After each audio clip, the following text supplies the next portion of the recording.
কথা কহোঁ সুদৰ্শন নাম এক সাংবাদিক লিখে হত্যা লুণ্ঠনৰ কথা খাজা খাজা দিছ খাজা নকৰি পলম আৰম্ভ নকৰোঁ আমি ঘটনা ক্ৰমৰ এক এক কৰি আমি এক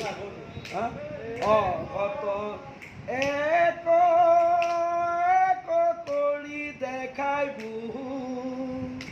দেখ সেই সভাসদ তাহাৰ কাৰ্যক সূৰ্য উঠা দেশৰ কথা হ'ব সূৰ্য